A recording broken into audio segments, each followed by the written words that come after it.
మాజీ ముఖ్యమంత్రి వైఎస్ జగన్మోహన్ రెడ్డి పిలుపు మేరకు మెడికల్ కళాశాలల ప్రైవేటీకరణను వ్యతిరేకిస్తూ చేపట్టిన కోటి సంతకాల ప్రజా ఉద్యమాన్ని విజయవంతం చేయాలని మాజీ మంత్రి కాకాని గోవర్ధన్ రెడ్డి వైఎస్ఆర్సీపీ వెంకటగిరి నియోజకవర్గ సమన్వయకర్త నేదురుమల్లి రామ్ కుమార్ రెడ్డి పిలుపునిచ్చారు. వెంకటగిరిలోని నేదురుమల్లి నివాసం ఎన్జేఆర్ భవన్ లో కోటి సంతకాల సేకరణ పోస్టర్లను వారు పార్టీ నాయకులతో కలిసి శుక్రవారం ఆవిష్కరించారు.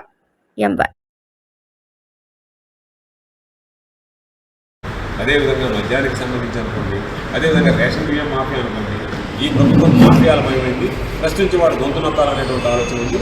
దానికి ఆ పార్టీ ఈ పార్టీ లేకుండా తెలుగుదేశం పార్టీ మెజారిటీ సీట్లు ఉన్నాయి, తెలుగుదేశం పార్టీ ఆధిక్యంలో ఉంది కాబట్టి ఎవరి మీదైనా మమ్మల్ని ప్రశ్నిస్తే మేము దాడులు చేస్తాం అన్నట్టుగా ఈరోజు మాట్లాడుతున్నారు. సీజ్ ద షిప్ అన్నటువంటి పవన్ కళ్యాణ్ గారు, ప్రశ్నిస్తాను అన్నటువంటి పవన్ కళ్యాణ్ గారు, నేను మాట్లాడతాను నా గళం ఎక్కుతాను అనేటువంటి వాడు. ఆ గళం ఎందుకు మోగమైందో మాకు అర్థం కావడం లేదు.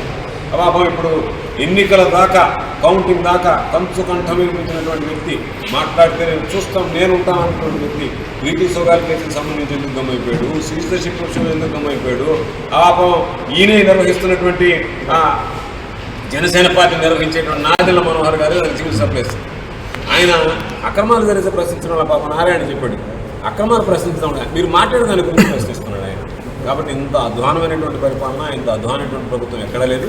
కాకపోతే చాలామంది రెడ్ బుక్ డిజిటల్ బుక్తో పోలుస్తున్నారు. రెడ్ బుక్ డిజిటల్ బుక్ వచ్చేసింది. రెడ్ బుక్ అనేటువంటిది ఎవడు చెప్తే వాడు రాసుకునేది రెడ్ బుక్. డిజిటల్ బుక్లో నువ్వు దాని మీద ఫేస్ నమోదు చేస్తావు, దానికి సంబంధించినటువంటి సాక్ష్యాలు చూపిస్తావు, ఫోటోలు అప్లోడ్ చేస్తావు. ఇది వాస్తవం, అది కల్పితం. కాబట్టి ఎవరి మీద మీరు కక్ష సాధించాలంటే వాళ్ళ మీద కల్పితానికి ఉపయోగించింది రెడ్ బుక్. వాస్తవాల ఆధారంగా రేపు విచారణ చేపట్టబోయేటువంటి డిజిటల్ బుక్.